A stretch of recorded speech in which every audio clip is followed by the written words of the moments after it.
Hi, my name is Liz, and Fruits Basket is my favorite anime, and also for the very first time ever, I'm going to announce to everybody watching, listening, welcome to my bedroom. No one's heard me say that in several years, but the corner that I was originally recording in has mold and also is leaking from the room on the other side. Also, as you can see, I actually upgraded my phone today. I got the very nice iPhone Pro Max, not sponsored. And also, I've had this microphone for a very long time, and I'm really hoping that when I look at this back, it doesn't sound horrible, but here we are. Now, today I do want to talk about my favorite anime of all time, the anime that got me into anime, Fruits Basket. Now, Fruits Basket is one of my favorite anime series of all time. Despite it also being my first anime series, I know some people may be saying, oh, you're blinded by nostalgia. But when I was younger, I watched it, the original. I then read it on my little phone. And then when they announced that they were doing the 2019 remake, I cried like a little bitch. But man, I cried even more watching it. This is going to be a long video if the runtime hasn't put you off to that already. This is also going to take me a very long time to edit. I did this to myself. But I do want to talk about the background and all the in-depth things that go along with Fruits Basket. Now this is going to be talking about like the series itself, but also all the background and the making of how it did over in Japan when it originally came out.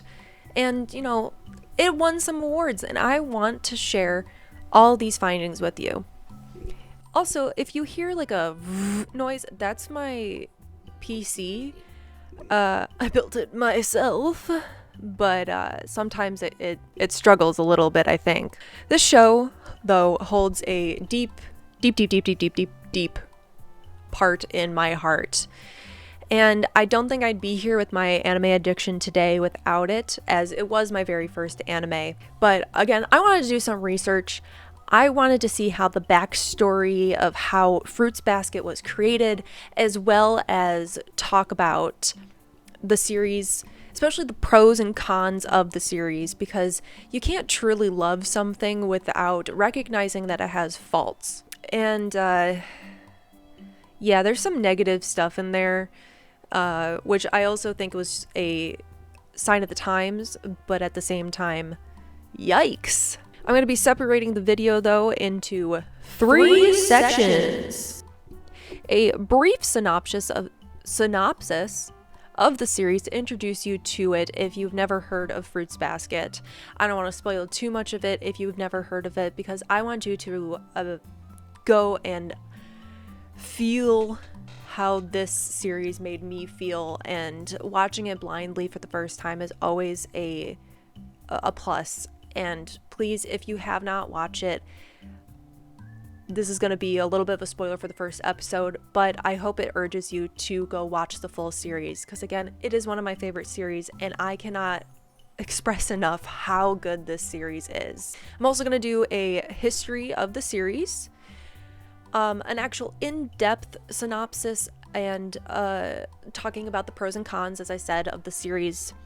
And of course, I'm going to be talking about spoilers, so I am going to try to put maybe timestamps or at least like a big title card showing you that I'm going to be talking about things that if you don't want to be spoiled, maybe don't watch that part. Part 1. A brief synopsis of the very first episode. So obviously this is going to be a spoiler for the first episode as well as the first chapter of the manga. The series revolves around Toru Honda. Now, in the 2001 version, they say Honda, like the car, but I do believe it was basically retconned in the 2019 version, and the proper pronunciation is Toru Honda. Now, the series, again, runs around Toru Honda, and she, like many anime protagonists, is an orphan, and she is living out in the woods after her mother's tragic passing. She usually lives with her grandfather, who mistakenly calls her Kyoko, which is her dead mother's name. I didn't know you didn't have a mother. She is living in the woods, though, since her grandfather is getting renovations to his house, and he's going to be living with his other family at the time, and they don't really have enough room for Toru as well. So he asks if she can stay with some friends for a little bit. She says yes, but she actually kind of lies to him because she doesn't want to burden her friends with trying to host her for who knows how long. So in her resolve, she decides to she already had a job, but now she's going to be paying a little bit more for herself, as she is living now in a tent in the woods by herself. She's just out there. One morning, though, she sees the Soma house, not realizing that she actually moved into their property, which is, again, the woods that she is currently residing in. She goes to investigate the house, where she sees the 12 zodiac figures laying out to dry, and she notices that once again the cat was left out. While seeing these dry, she meets Shigure, the owner of the house. He said that he was the one who made them, and she said, "Man, you missed out the cat. The cat always gets left out." And him being a little confused why a random girl is on his doorstep, also asks, "Oh, the cat? And this is from the original Chinese zodiac to what they say happened back then. The tale goes that God invited all the animals to a banquet, but the mischievous rat told the cat that the party was the day after tomorrow. So the cat, being none the wiser, slept the day away while all the other 12 animals were partying it up with God. And the cat was at home, dreaming of a party that would never come. Toru, being the kind-hearted soul, decides that she is not Year the dog anymore. She is going to be Year the cat, and she starts the Year the cat fan club, and I am also in that fan club. I decided that when I was 10, when I discovered Fruits Basket. I'm not a dragon anymore. I am Year the cat. After explaining her love for the cat, she then meets the most popular boy in school, Yuki Soma, who is called the prince of the school because of course he is. He's beautiful. He even has a fan club. If you see me looking over here, this is because I'm looking at my notes. I wrote a lot. This fan club, though, is really harsh towards Toru because she sees that her and Yuki walk to school together because, you know, she does live in his woods in the backyard of his house. Through unforeseen circumstances, however, Toru works herself to sickness because she is working way too hard by working a job, paying for school itself, and also living in the woods. And her tent is then discovered by Shigure and Yuki when they were walking home from eating out at a restaurant, which they tend to do a lot because Yuki cannot cook, and Shigure is not that great of a cook either. As they see that Toru is very sick, they take her back to the house, only to find that within that span of time, Toru's tent gets buried by a landslide. Luckily, she wasn't in it, but all of her stuff is in there along with the picture of her mother, her dead mother.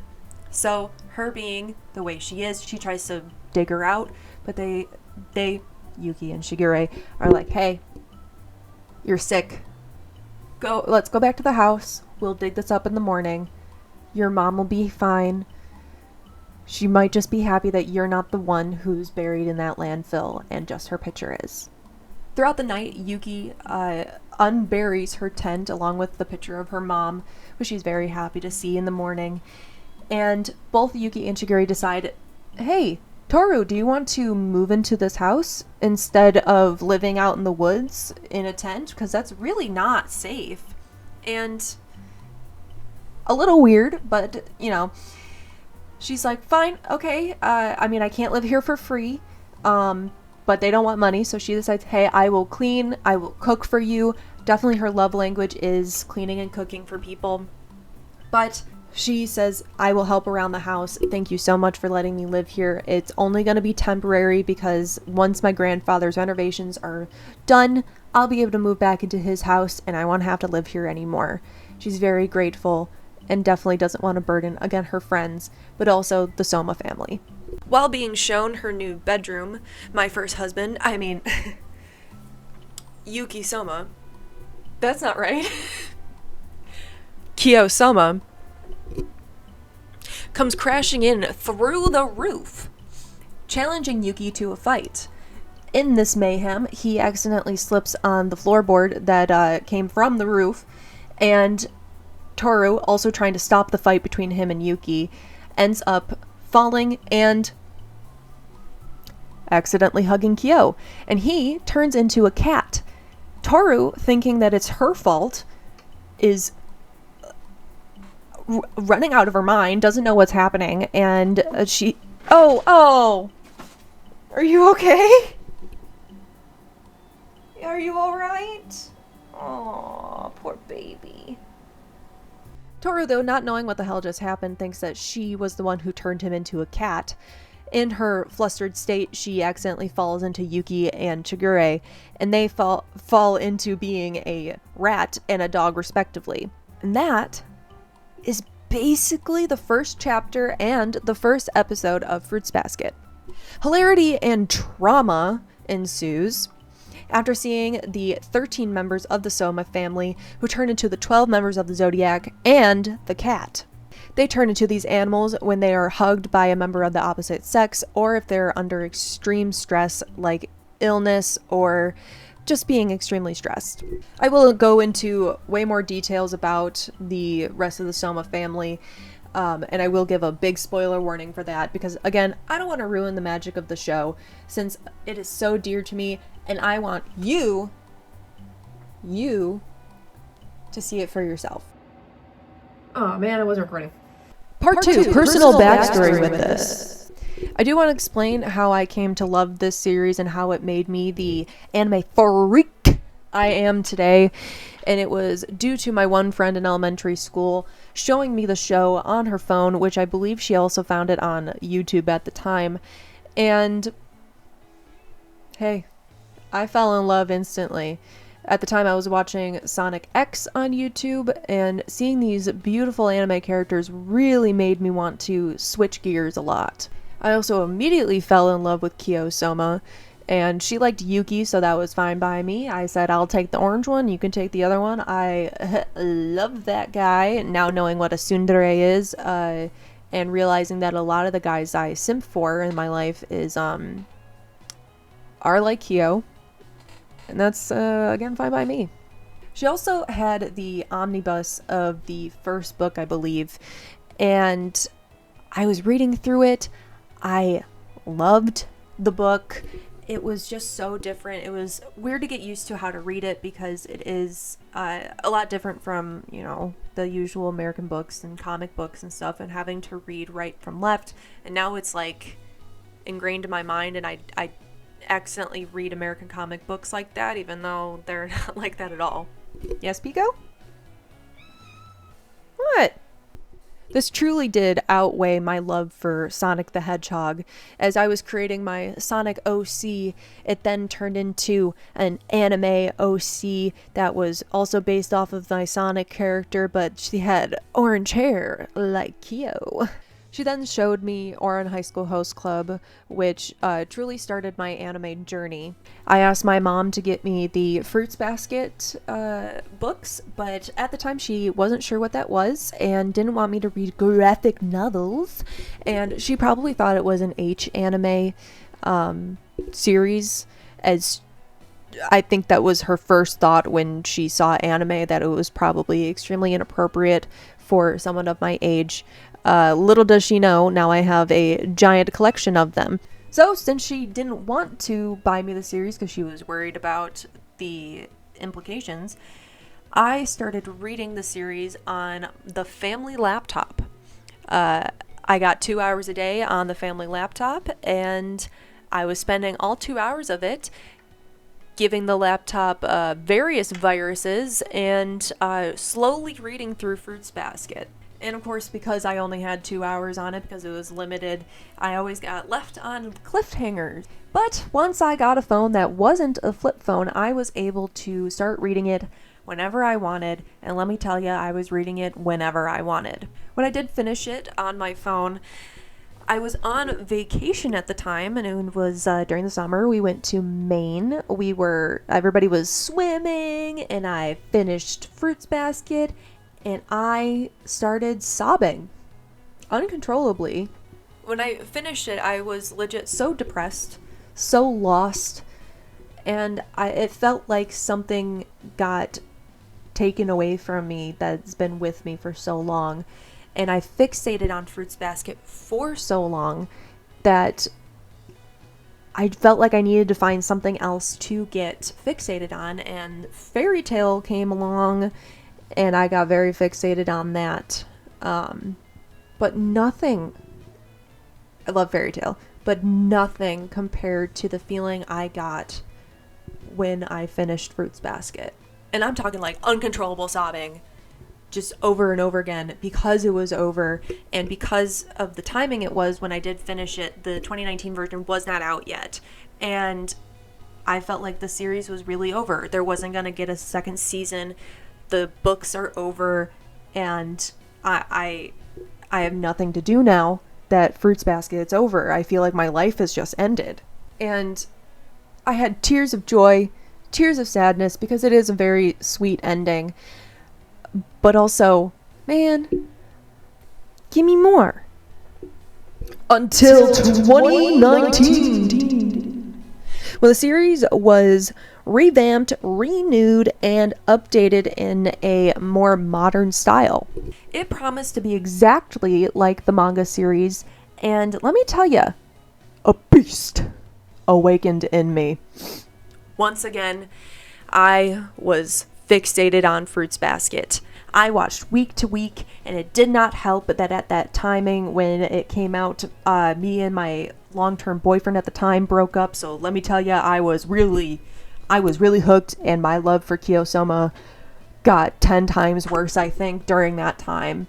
And once it ended, once again, I sobbed uncontrollably. To this point, I think I had a panic attack when it ended. And whenever I do rewatch it, I get extremely sad, but also so happy that it's such a good series. But also sobbing, mainly because, again, it's over. There's nothing else after this, except a follow-up series that's not great, so I pretend it doesn't exist.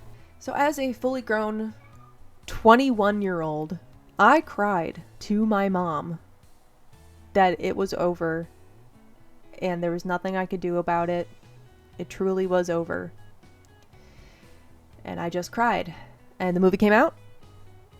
I watched that, cried the entire time, and then cried more because, again, it's over. What am I supposed to do with my life? No other series have ever compared to how Fruits Basket makes me feel while watching it. Makes me laugh, makes me cry. To me, it is the perfect series. Once a year, I rewatch it or reread the series. Usually, I'm rewatching it because it's the 2019 is done very well. There are some things missing in it, so rereading it every so often is also an amazing discovery to redo. Oh, wait. No, I'm on here. I wasn't recording. The problem with getting a microphone and everything is that I am not recording sometimes. Anyways, the history of the series itself. So I'd like to get into the history of Fruits Basket and what kind of was going on at the time around it, and how it became popular outside of the US, obviously. And this is basically the how it's made section of the video without actually knowing how it was made. Fruits Basket is a shoujo series written and illustrated by Natsuki Takaya and published by Haku Suensha. I apologize if I am mispronouncing something. I am really trying my best. I tried to separate out the words so it wouldn't sound bad. I'm really trying my best. The series started with the manga, obviously. And the manga came out in 1998 and ran until 2006. It was serialized in the Japanese shoujo manga magazine Hana to Yume. It then got an anime series in 2001, and that was my introduction to, again, anime as a whole, but also to Fruits Basket. Although I didn't see this until about 2011 or so, and I was 11 years old because I was born in 2000. The series is also named after a popular Japanese elementary school game, which I will explain a little bit more later on the overall thing with that game, but it is a spoiler for the series, so that's going to be a little bit later in the video because we're not at that part yet. In 2001, the anime series was 24 episodes. It had some filler episodes sprinkled in there though, which is understandable since the manga was still ongoing at the time, and the manga also had a lot of aspects that the anime didn't want to divulge into because then it would leave way more cliffhangers than it actually left. It really did leave a lot of questions unanswered, a lot of storylines unfinished, with no hope in sight for a season 2. But with the fillers, it did kind of sprinkle in a lot more humor to the series, and kind of got you ready to know these characters a little bit more, although it did deviate from the original source material. A great explanation, though, on filler episodes is actually in Gintama. Please go look that up if you are unfamiliar with filler episodes, but it at the basis of it, it is just because the anime has caught up to the manga, and, you know, they need to make a little bit of time in between before they can get back onto the original story. A little side note, One Piece has filler episodes. We all know this. But not the entire series is a filler. Most of the seasons and everything is from the manga. Anyways, the manga series ended with 23 volumes, and in 2015, the Fruits Basket Collector's Edition came out with 12 volumes. This is also under the Hana to Yume special imprint, and with the special edition, I have the first 3 books of them.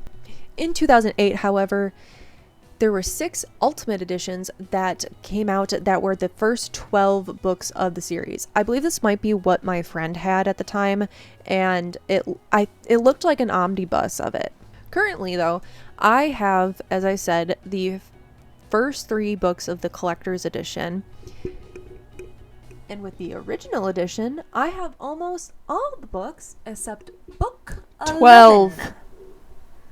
I can't for the life of me find book 12 anywhere for sale without spending a fortune on it, which I don't have. I'm living in a mold infested apartment. I don't have the money to go out and buy a really old shoujo book. I want to. Trust me. It's not really in the cards right now, but hey, I'll have to buy other things, I guess. I also did get the first book series, though, from my one friend who was going to donate all of them, and I said, "Gimme mine, please. Gimme." And she did. Back to the first installment of the anime. It came out July 5th, 2001, and the final episode airing December 27th, 2001. As mentioned, the first anime series deviated from the original manga since the manga was still ongoing at the time. Some of the characters were not portrayed correctly since there wasn't exactly backstory for them that was divulged yet in the manga for the anime to kind of go off of. But also, the anime did not have the time to go into these backstories with only having 24 episodes to try and tell a story at least. The anime series was released in Japan in 9 DVD volumes by King Record, with each DVD containing 3 episodes, except the first DVD containing 2 episodes. The opening song is ingrained in my mind as a song that will make me cry on sight. And maybe I'll have a little cover for it at the end of the video. Maybe. I better. The opening song is called For Fruits Basket. It's performed in Japanese by Ritsuko Okazaki, and she also performs the ending song as well. The English version of the song was performed by Meredith McCoy, and the first ending song, Chisana Nori, or Small Prayer, is actually performed by Laura Bailey in the English dub, who's also the voice actress of Toru Honda. Yes, she also, critical role in everything. We love Laura Bailey in this house. She was also Maka and Soul Eater and many other characters, but anytime I hear her voice, I can only really picture her as Toru Honda. The second ending song, though, was performed by Daphne Greer for the English dub. When the DVD box set was released on April 25th, 2007, a message card by the author Natsuki Takaya was included along with a 60-page deluxe booklet and bonus Fruits Basket CD soundtrack. If I find that, I hopefully can put it here, but I am struggling to find it. So if you have any resources or anything about this CD or anything, please tell me, because I have been scouring the internet for all of these older Fruits Basket related things. Pico is being really cute over here. And I would love to see some of this older media, especially for my favorite series. The English dub, however, was aired by Funimation, giving us amazing voice actors, as I said, Laura Bailey, and I do prefer the English dub version for the 2001 anime, as Yuki in the sub version is voiced by a woman, even though he is, a teenage boy, and he does look like a girl in the series. They say how pretty he is, which he's a very pretty boy, but I don't know why he was voiced by a woman. I think that was a common theme at the time for teenage boys or even just pretty boys to be voiced by ladies, but his voice just sounds extremely feminine to me, and it just doesn't suit him as well as Eric Vale. Eric Vale voicing Yuki is mwah. Eric Vale also voices Sanji in One Piece. He also voices Canada and America in Hetalia, which I feel like I should make a deep dive on that, as well, as that's a series. In 2018, when they announced the reboot for Fruits Basket, they amazingly got most of the voice actors from the 2001 series, including Laura Bailey as Toru Honda, Eric Vale as Yuki, and Jerry Jewell as Kyo Soma. Man, Jerry Jewell is one of my favorite voice actors because I can spot him from a voice away, but man, he just really embodies Kyo for me in the 2001 version and in the 2019 version. He also, he plays Saiki K. We know all this. Eric Vale also plays Shigaraki in My Hero Academia. You would never really know. But man, I cannot imagine those characters being voiced by anybody else, especially, with the English dub and everything. There's also Ayame. He is voiced by the one and only Christopher Sabat, who voices Zoro. He voices Vegeta. Amazing voice actors for this series. And I fangirl all of these voice actors. Again, because I've been aware of them for such a long time, I am smitten anytime I hear their voices, especially Jerry Jewell. Because Kyo, that was my first husband. That was the first anime guy I simped for. I also kind of fell in love with the voice, man. In April of 2019, the first episode of the renewed anime aired, and the first season ran for 25 episodes, also ending in 2019.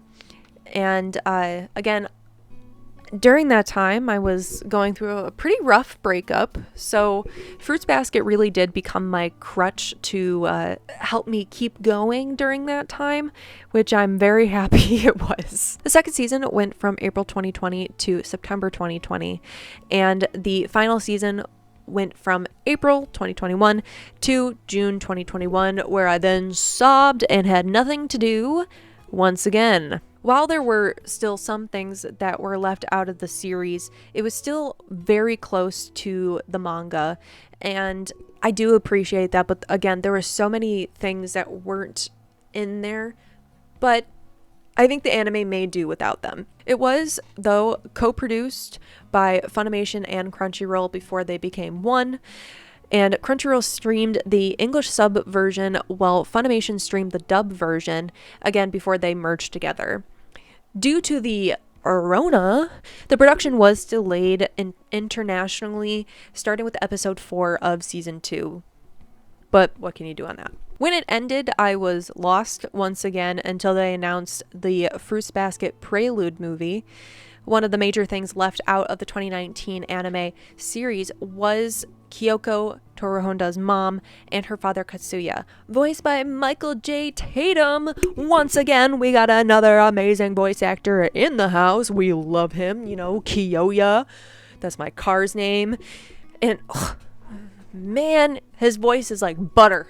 Anyways, the movie revolved around Kyoko's backstory and her eventual marriage to Katsuya and Toru's childhood. Before she came an orphan. Spoiler! This movie made me super cry, and when it was over, I super duper duper cried because, once again, Fruits Basket was officially over, except this time it was officially over. There was nothing for me to look forward to. There was no extra surprises to be done. It was done. Other than the main manga and anime series, there were some other media that Fruits Basket did appear in. One was the Fruits Basket CD in 1999, which was an audio drama of the manga with no visuals.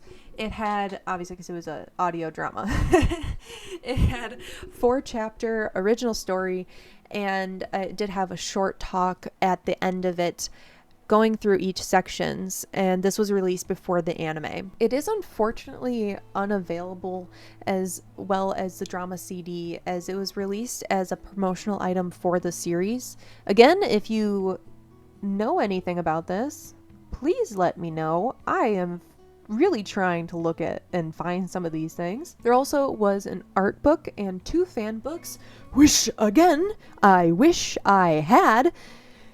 If you know anything, please comment, and maybe I'll try to steal it or something. I don't know. These art books, though, were released in 2004, 2005, 2007, and 2010 for the English people. Yeah, baby! These contain story summaries, character biographies, and activities. Again, where is it? There was also merch made at the time, which I wish I had. And there was a collaboration recently with Sanrio, the Hello Kitty franchise, which I do have a poster that my cat kind of ripped a little bit. Pico is kind of naughty. Looking at her right now. She flipped me off. I also have a Momiji pin. Also, fun fact, this whole video is fun facts.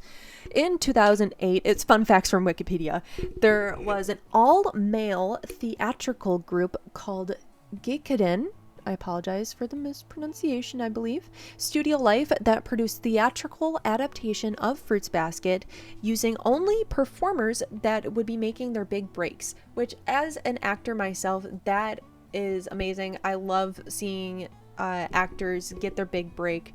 Waiting for mine one day. I act occasionally, but it's nothing too serious. It ran for 2 weeks at the Galaxy Theater in Tokyo, and there was another stage play titled Fruits Basket. Have you heard of that? Fruits Basket, the stage, that ran in 2022. And man, I really wish I could have seen these theatrical plays, even though I don't speak a lick, is what I meant to say, of Japanese. I would just sit there and be like, I kind of know what's happening because Fruits Basket is ingrained in my mind. I can figure it out. And I would have loved to see it, even though going to Japan is not in my tax bracket right now. There's also many other anime series that get a stage play. I believe I saw some for Haikyuu. There's some for Jujutsu Kaisen. There's a bunch out there, and it's really interesting that there's these stage plays, because it's a lot of series I wouldn't have guessed to have stage plays, just because of how like supernatural some of the series are, like Jujutsu Kaisen. Fruits Basket, I mean, they turn into animals, so I'm curious how that was done on stage, and I'm gonna try looking into that a little bit more.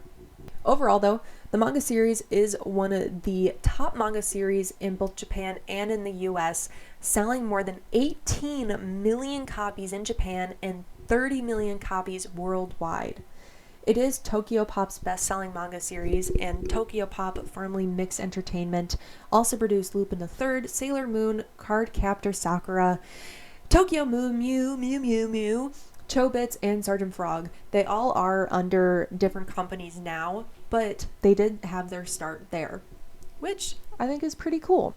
When the English release of the 15th volume was released in the US, it became the 15th book in the US Today top 150 best-selling books, which is the highest position ever achieved by a manga in the US at the time, which is really cool. And before the 2019 series came out, I felt like nobody knew of Fruits Basket. I was really gripping that right there. Despite a slow manga market, it did remain the second highest overall selling manga series among Bookscan companies in 2007. I meant to say Bookscan. I have a hard time reading and speaking sometimes. The final volume of the English adaptation was the New York Times manga bestseller for a time. I am reading this, a lot of it, I did write it all down. A lot of this is from Wikipedia, and I'm summarizing and trying to make it make more sense a little bit, so I do apologize if I say some wrong things sometimes. By wrong, I mean I just can't pronounce or read, I guess. It also received the 2001 Kodansha Manga Award in the Shoujo Manga category and the Best Manga Award at the 2007 American Anime Awards. The 2001 anime was listed as number 3, I put up a 2, number 3 in the top anime series in Japan in 2001, also winning the Animage's Anime Grand Prix Award. The Anime Grand Prix Award started in 1979, and there are a list of many things. It does look like it did possibly end in 2016. I'm looking at it right now on the wiki for it. In 2001, Fruits Basket, as I said, did win for TV series. Also in 2001, for Best Female Anime Character, Toru Honda did win, as well as for Best Male Character, Inuyasha won. So that's really interesting to see Inuyasha right next to Toru. Two characters that I don't know would mix great. Toru would be fantastic to Inuyasha, and Inuyasha would be like, Kogome. I don't know. He makes me annoyed. But also I love him at the same time. And also in 2001, for Fruits Basket, the opening song for the anime did win the award as well, which is amazing. I love it. And the 2019 version did win the Anime of the Year award for its final season, but it should have won all of it. All of it. There's also a spin-off series called Fruits Basket Another, but I like to pretend it doesn't exist because it didn't hit for me. It just didn't feel right. I'm going to double check if it was by the same author, because was it? No, it was. I don't know. It just was not, it didn't hit for me. And it looks like it went from September 2015 to 2017. I don't know if it was just because I was a teenager at the time and, nothing could be as good as my original Fruits Basket. Old man yells at cloud. But maybe I'll give it a retry again, but I remember just not really liking it too much, as it felt like it backpedaled a lot of the stuff in Fruits Basket. But I digress. Alrighty, so that was, a lot of information, and I would like to talk a little bit more about some of the pros and cons and actual spoilers for the series. So, if you haven't watched the series and you were completely bored by me going through all of that information, go watch it and then come back, and then we can have a discussion down in the comments about the pros and cons and maybe some things that I might have missed about the series. I'm getting really warm, so I'm going to take off my sweater. Not like that, you sicko.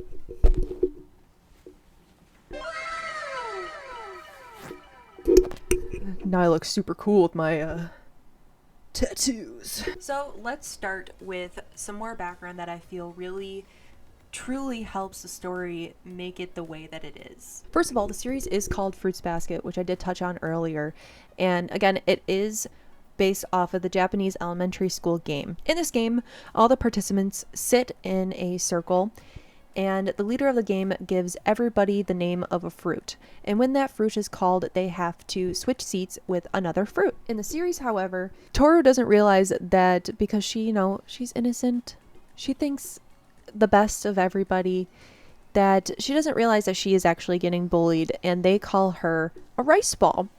And while she finds everybody else running around, changing seats with everybody, a rice ball is never called because a rice ball doesn't belong in a fruits basket. And this basically brings up the entire plot of Toru in her life, where she doesn't quite feel like she belongs. She feels this deep down with her classmates, the Soma family, and getting way, way deep in there is with her family. She slowly, though, is feeling that sense of belonging with the Soma family as they acknowledge her, share their secrets with her, and learn to love with her. She, again, starts and ends as a kind girl who moves into a house with strangers, which I have to say is, looking at as an adult, really weird. I guess that's a con of the thing.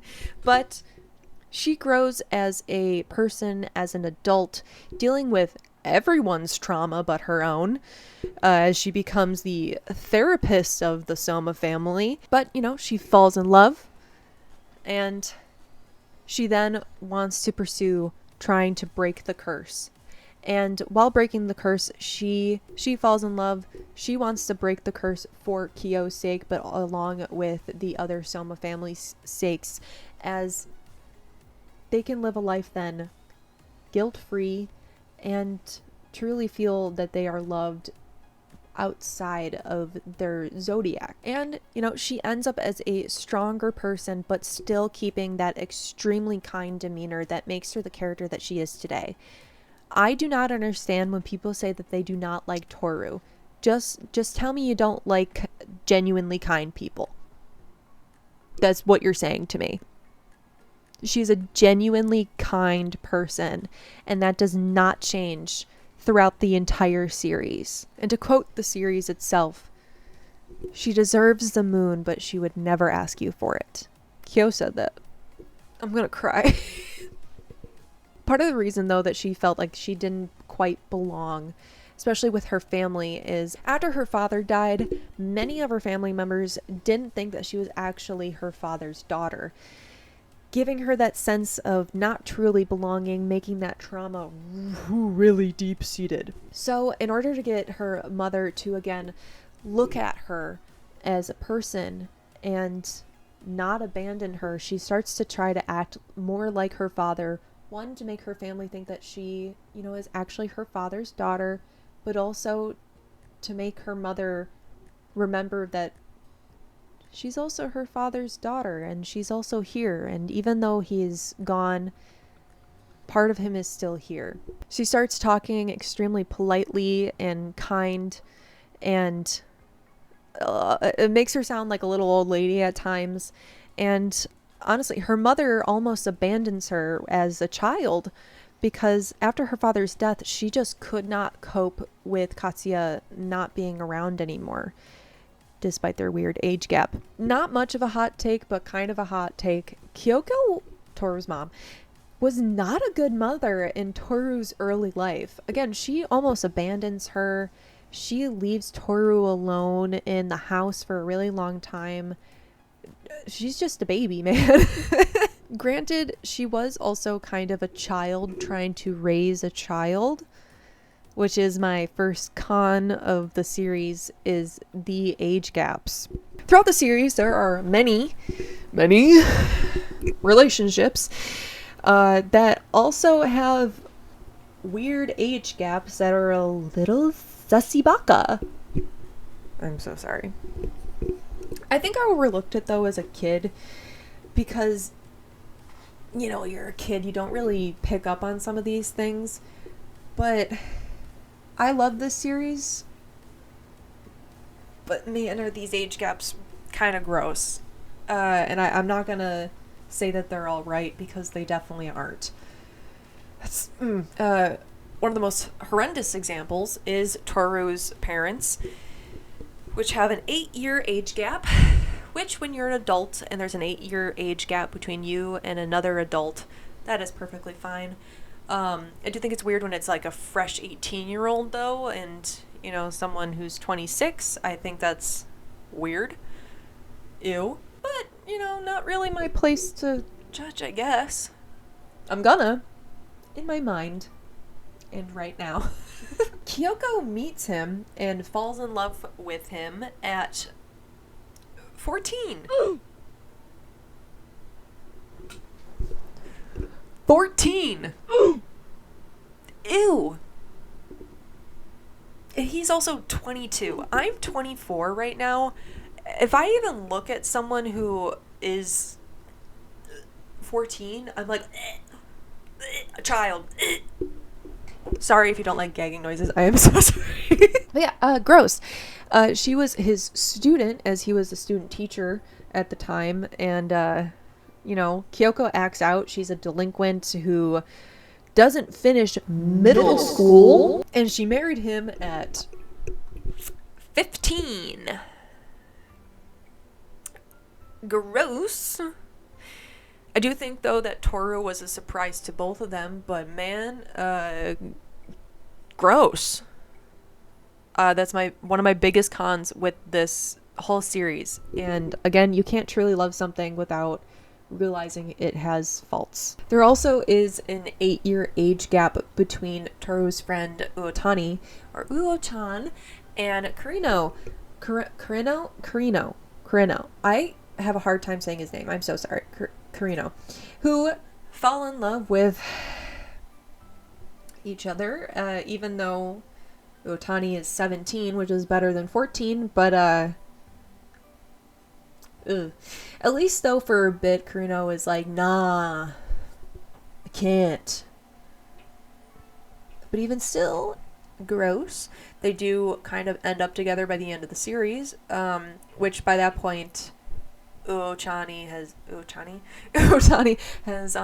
graduated from high school, is presumably 18 at that point. Still, it is better than Kyoko and Katsuya. Way better than Kyoko and Katsuya. One age gap, though, I do think is kind of funny is Hanajima, Toru's other friend, my goth Bessie, and Kazuma, Kyoko's dad figure. Kyoko? Oh no, Kyo's dad figure. That's also a joke in the series, I think. There's like a 20-year age gap between the two of them, and luckily nothing ever happens, as I think Hana is just kind of saying a lot of these things, saying that he's hot to Kyo to kind of get under Kyo's skin. But I did look it up again. They don't end up together at all. I just really think it's very funny. But yeah, Hana's like, hey, Kyo, your dad's hot.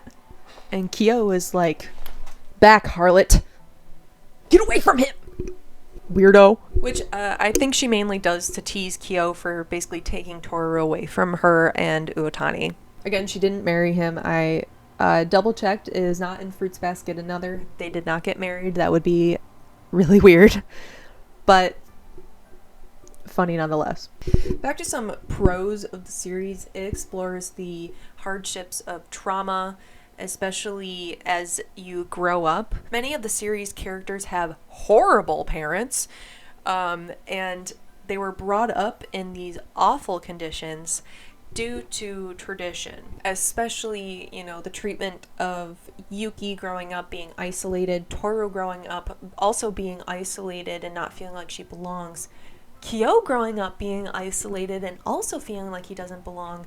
It kind of, especially these three characters, kind of puts them all in this bubble of not feeling like they're belonging because of being isolated by their families, but in several different factions of that, which I do think is very interesting, how the same type of trauma can affect different ways, as well as, not to say that they're the same kind of trauma, but they both, all three of them also all three of them have the sense that they don't belong anywhere. But all three of them had completely different upbringings, but it was all due to their trauma as a kid. A con that I do find to the series is that Toru does end up becoming the therapist friend to everybody, but who's going to therapize her? She needs somebody to be to rant to, because she doesn't. She just feels like she's going to be a burden on people when she expresses her feelings and is actually upset about something. Kyo does say, hey, you can get angry, you know, and she just can't. She's just like me, for real. Many of the Zodiac members, most outwardly Yuki, which is better explained and explored in the manga, see her as more of a motherly figure. And while Yuki is confused at first and thinks it's romantic, he sees how Kyo feels for her and realizes that the feelings are not the same, as Kyo has very romantic feelings and Yuki loves her, but more as like a motherly figure instead of a romantic figure and someone that he wants to, you know, kiss and marry and everything. But, you know, Toru does kind of act like a mother. She is a mother. But Toru only acts this way due to her own upbringing and personal trauma of losing her father and then losing her mother. The ghost of Toru's mother kind of haunts her throughout her whole life, and she feels like she doesn't deserve to love anyone more than her mother. Yikes. Yuki and Kyo, however, have horrible mommy issues, and Akito does too, but more on that later. While Kyo has mommy and daddy issues, we don't really get to see much of Yuki's dad. He's not really mentioned very often. Both of their parents treat them as either a tool for something to be gained, like status, in Yuki's case, especially status, since he is the rat, and not derogatory, but he is the rat of the Zodiac, and that is, you know, the first one that got to, you know, meet God or whatever for the banquet. Or in Kyo's case, seen as a monster that kills those around them, as Kyo's dad describes Kyo. Kyo's mom, however, does K-word herself. Am I allowed to say that? Unalived herself. Since she couldn't deal with the responsibility of having to raise Kyo, and Kyo being cursed with both the Zodiac cat spirit, but also the cat's true form, which is a stinky beast. But he's kind of cute. But apparently he smells really bad, like rotting flesh, which is... Ew. This weighs a lot on Kyo, even more as he sees Toru's mom die right in front of him, and he can't help her while she's about to get hit by a car, because he is worried that if he pulls her back and she falls onto him, he is going to turn into a cat, exposing that he is the way that he is, and he couldn't let that be exposed. And this was a big trauma moment for him. He mishears her, thinking that she will never forgive him for letting her die.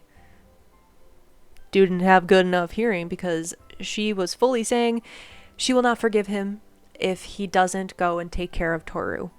And I really wish there was a way that they could have, especially Kyo, heard that from her. Obviously there isn't, because there's no... yes, they're the spirits of the Zodiac, but there's not like ghost spirits. I really wish we could have had a seance and talked to Kyoko.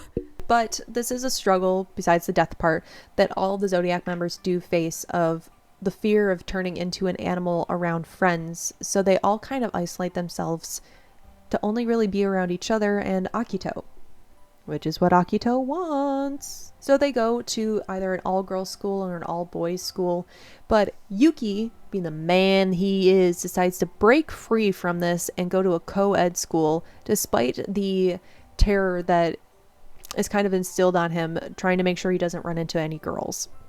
This pressure is so immense that he kind of is on edge all the time, and he's kind of seen by the people around him as this untouchable person.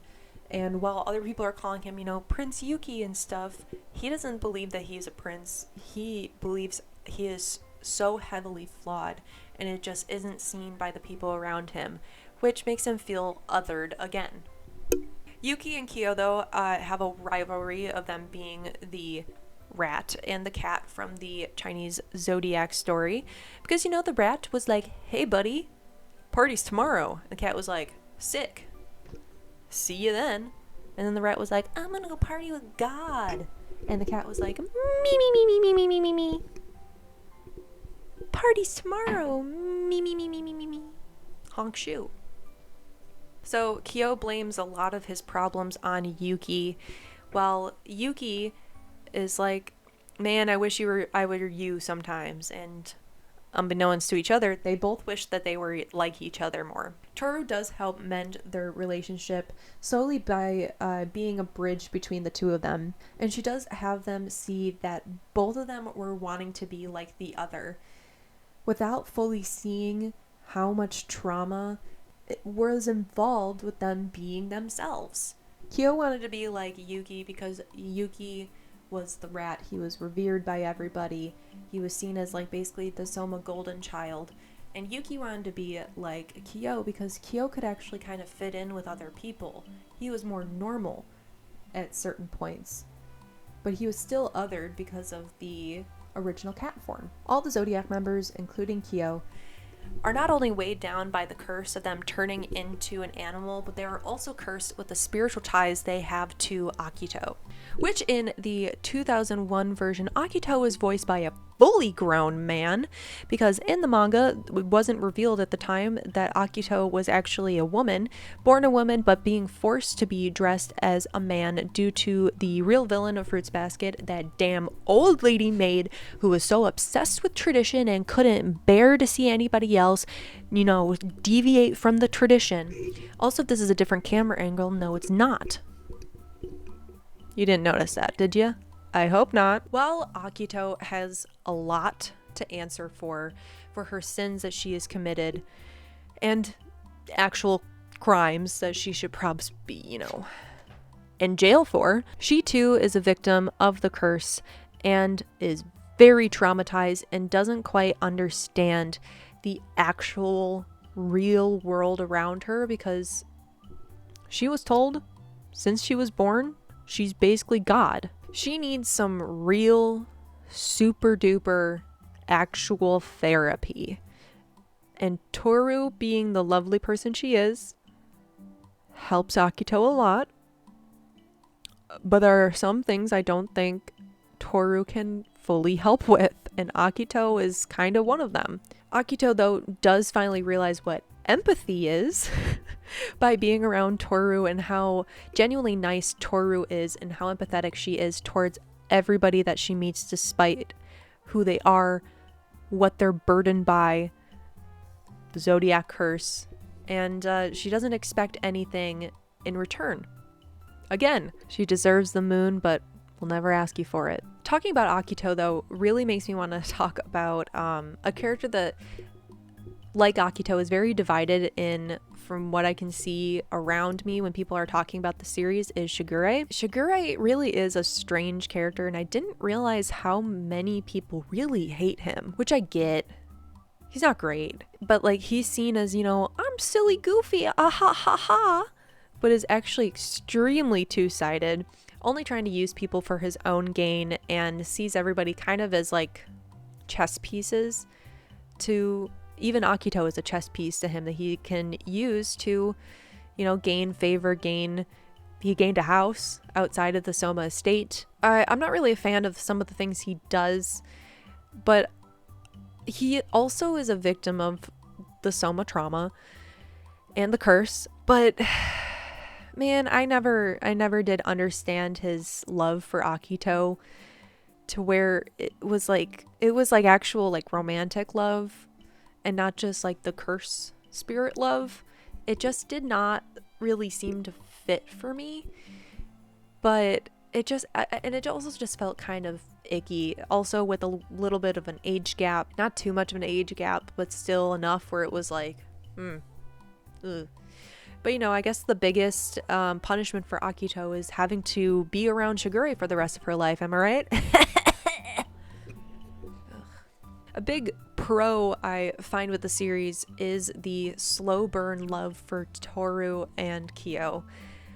Oh man, it just starts with them loving themselves a bit, but loving each other even more than themselves, and then helping each other deal with their issues and truly falling deep in love with each other, flaws and all, and just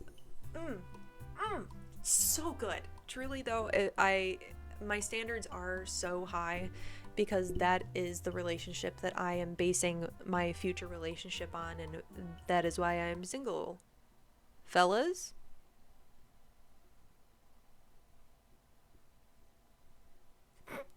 I also, though, love Yuki and Machi's relationship. I don't think it was really done well in the series, the anime series, and she wasn't even introduced at all in the 2001 series. But in the manga, she is explored a lot more. I didn't like the wording of that, but she has much more of a personality. She likes Mogata. Her and Yuki banter a lot. He becomes his true self around her. He's still very reserved, even around Toru, but around Machi, he truly he's a goof. He's a weirdo. And Machi also is yeah, he's weird. Why do people think he's a prince? He literally is a weirdo. He also seems really lonely. Can someone fix that for him? I also like that Machi is just very blunt towards Yuki because he really does need that. He needs people to be blunt to him. And I just don't think that Yuki really heard that a lot growing up, especially. I just like that both couples, though, fall in love with one another by listening to each other really well, as well as picking up on their little quirks and traits that they don't necessarily speak up on. But, they both just have really cute relationships, and I really do love Machi, which a lot of people, again, from the people I've seen on TikTok, do not like Machi. And I think it was just because she wasn't really written well in the 2019 anime series.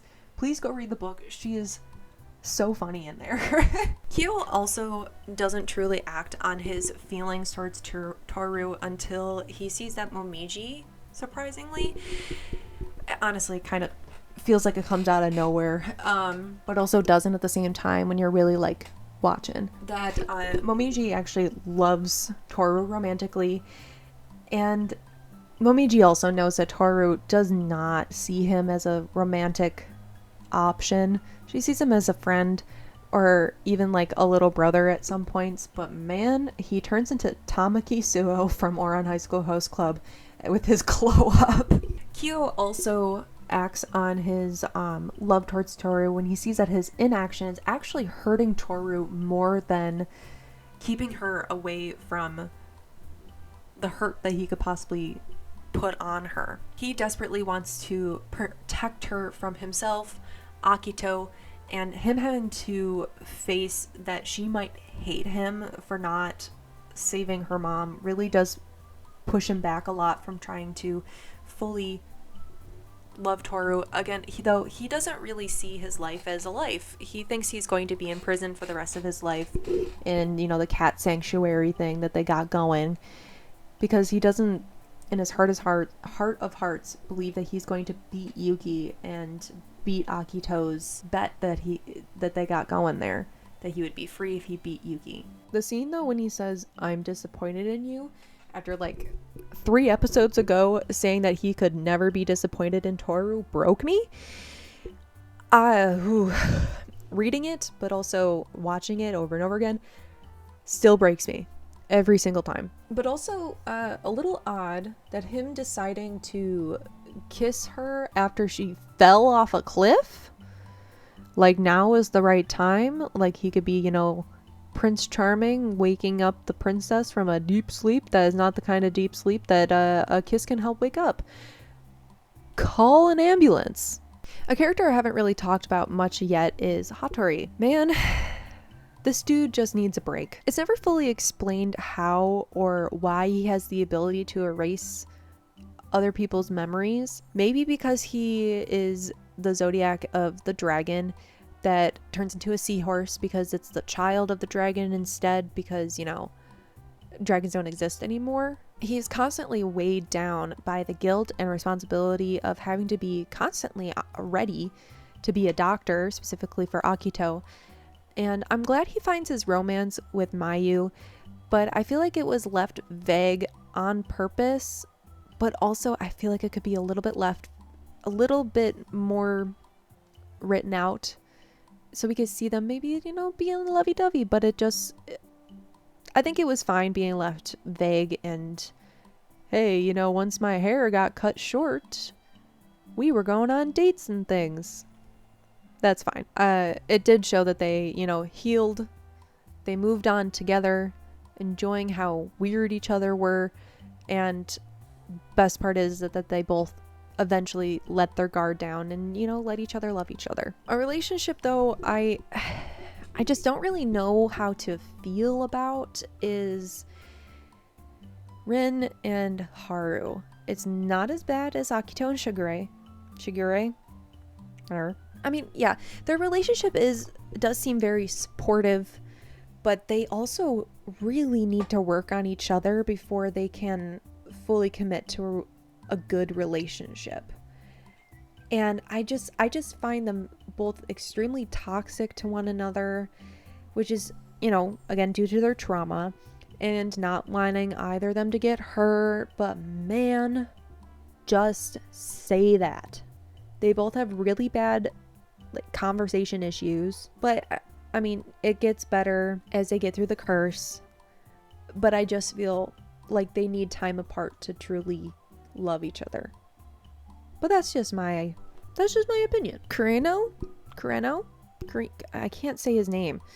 On the other hand, he could have left at, you know, any point since his curse was broken, but he just felt immense guilt because Akito has such a fragile mentality that if anybody left her, she would be devastated. And also it would bring up the point that, you know, Kureno is not part of the Zodiac anymore, and then the other Zodiac members might get the idea that they can break free from the curse too, thus spiraling down, the curse being broken maybe a little bit quicker, but whatever. The kids, Hiro and Kisa, I'm glad they help each other out. They're kind of good role models for each other to help them, you know, get through their traumas of Akito. Akito being much worse to Kisa just because Akito has a vendetta against any other woman. I think just because she couldn't present herself as a woman that she is, even though I think deep down she really wanted to. And also she sees every woman as a homewrecker because her mom is a homewrecker, who, again, one of the bigger villains of the series. Akito is, you know, not a great person, but Akito's mom, this is for you. But man, as a kid, I wanted to punch Hiro so much. Obviously, I can't do that now because I'm an adult, but like, he's also just a little sheep boy, but he's also a goddamn brat. Ritsu is someone, though, that I kind of relate to as being a little, as myself, being a little over apologetic. People often tell me to say thank you instead of sorry. I'm trying my best.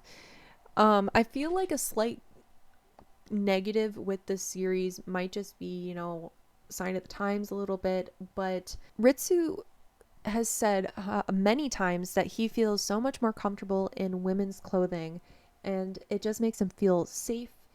And everyone's like, oh man, you can't be wearing that, you gotta wear men's clothes because you're a man. And that always kind of bugged me. Like, if he's comfortable, let him be comfortable. What's the problem? I do like, though, his eventual relationship with Sugar Ray's editor. I do believe she quits her job after being his editor, and honestly, hats off to you, girl. You also need a break. Kagura. Oh, Kagura. I always had this love-hate relationship with her. She has a better than you attitude that I didn't like as a kid. And even now, I'm just... she just kind of rubs me the wrong way. But she definitely looks down on Kyo. Despite her overly romantic, oh my god, Kyo, I love you type of deal. But she doesn't truly see him as an equal to herself in the realm of Zodiac. And also just like her as a person versus him. I do think, though, she was a good person to push Toru into telling Kyo her feelings. But I don't think she needed to slap her, though. I think if you just kind of was like, hey, say your feelings, say that to him. I don't think she needed to be slapped.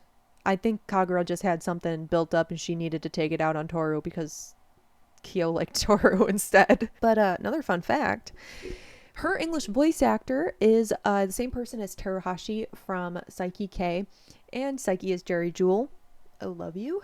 So whenever I watch Saiki K, I can only hear Kagura and Kyo. It's just so funny to just think of Kyo and Teruhashi. Just whack.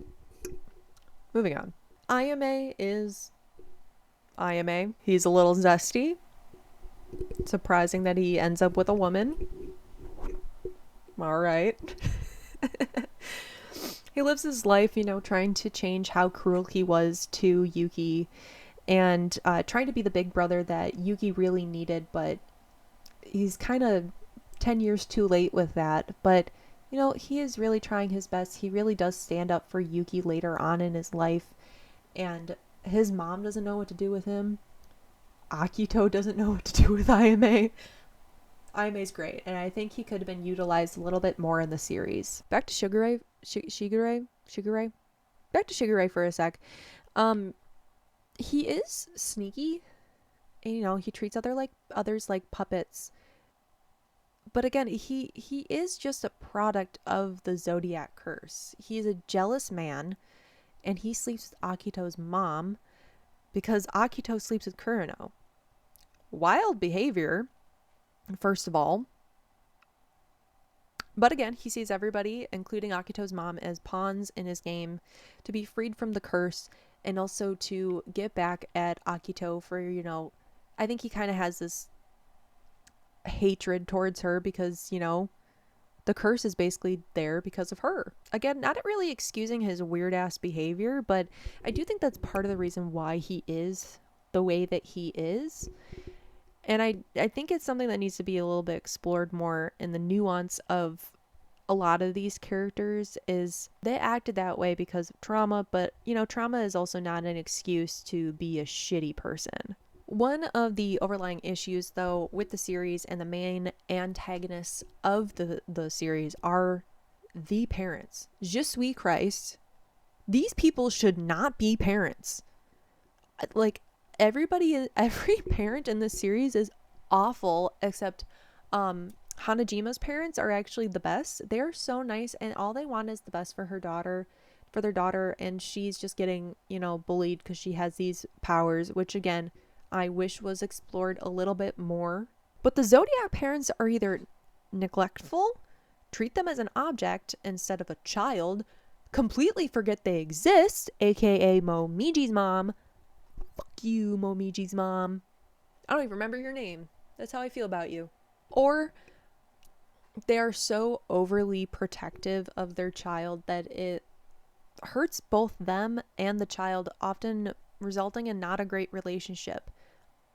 Basically everybody but Hiro's mom and him have like a horrible relationship with their parents. Another con that has been noticed in the series is that all of the Zodiac members, the Soma family, they are all related and technically cousins. So seeing relationships between them is a little odd, a little gross. Although they're not first cousins, technically, they are technically distant cousins due to the Soma family being extremely large, but they're still technically cousins, and it just, it can make a lot of people uncomfortable, makes me uncomfortable, including those weird age gaps. But when you think about it, so is every person with blue eyes, I think, is technically related, way bigger. I don't really know why I mentioned that, but yeah, they're all related and they're in relationships with each other. Ugh. Yikes. Fun fact though that I did find about all the zodiac animals and their names are actually named after archaic names of the month in the former Japanese lunar solar calendar that correspond with their zodiac animal. However, Kurino and Momiji's names were actually swapped by mistake, and Kyo doesn't follow the naming convention since he isn't a zodiac, which is really sad. And Yuki also doesn't follow the naming convention, as his name was decided before all the other names. Yuki means snow in Japanese, which I think is another cute thing between him and Machi's relationship, since at first she hates the snow. When it lands, it looks too perfect, which is something she had to pretend to be, deteriorating her mental health. Perfect, that is. But throughout the relationship, she soon wishes for snow so they can mess it up together and make footprints in the snow, which I think is just so cute.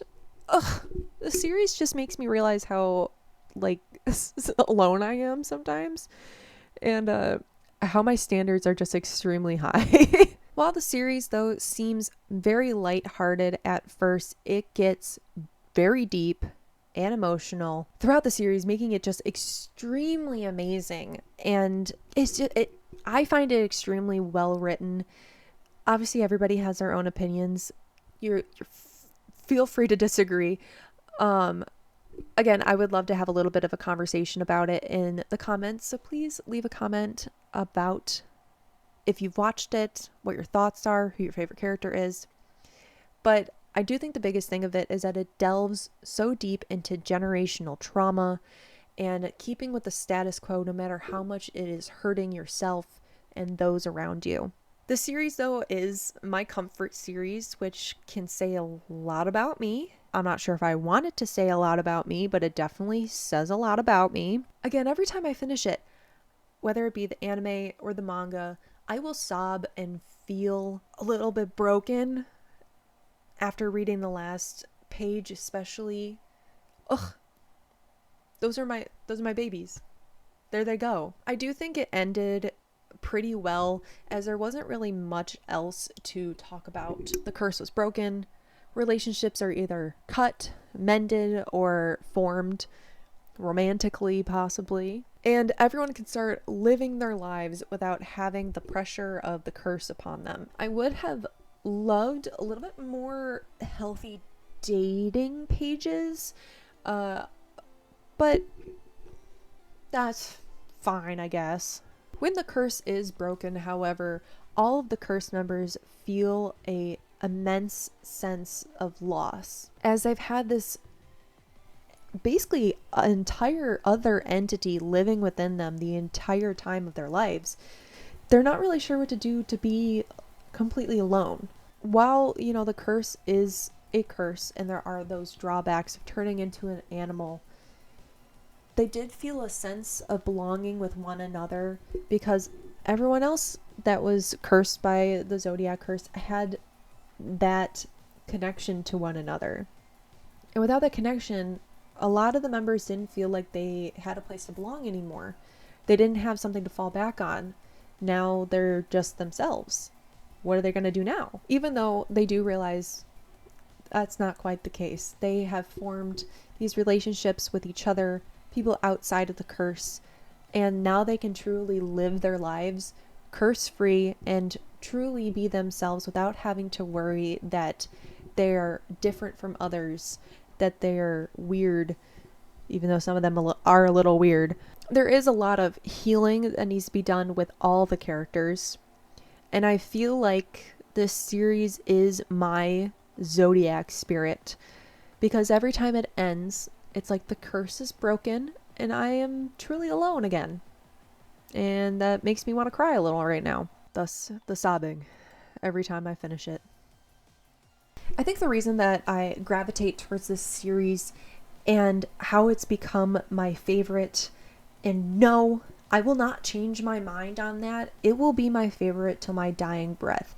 I was worried though while rewatching and rereading that nostalgia would get the best of me, and since it was my first anime and the first anime series that I became obsessed with, that I would look past some of the plot issues and age gaps. And well, as an adult brain, I do realize that some things probably weren't written as well as they were. Some things weren't as well-rounded as they probably could have. I can see the trauma though within every character, and within every character there is something in there that I can relate to, which says a little bit about me. But you know, we all have a comfort series, and this one is mine. I think though I probably could talk in every single detail about this series for way longer than I already have been. I've been recording for I think 3 hours. As I'm reading my notes right now as I was typing. Right now, from what I'm seeing, I'm on page 22. I'm very scared if I double space this, so I'm not going to. I did increase the font though because I can't read. But hey, if you watch this whole thing, you're really amazing. How could you just sit here and watch me talk forever? That's crazy, man. But if you do want some more videos of me having a deep dive into some of the lore and in-depth talking about series, I would love to do it. Please leave a comment on which series you'd like me to maybe look into. If I've seen it or not, I'll let you know. As a kid, I really wanted to grow up to be like Toru. I wanted to be kind, compassionate, empathetic towards others.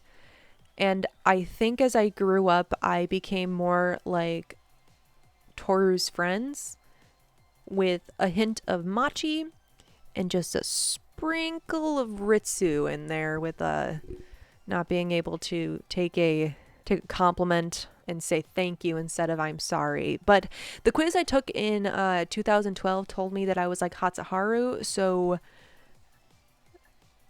maybe I'm like him instead. I am a Gemini after all. Take that as you will. I got a new phone, so maybe we can see my amazing face in more HD. I love you. I'll see you soon. You're great. You're hot.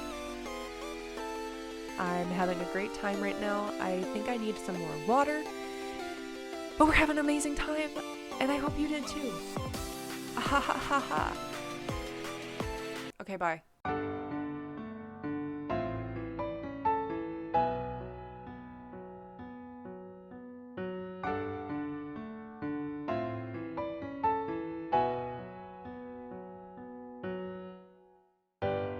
I was so happy when you smiled.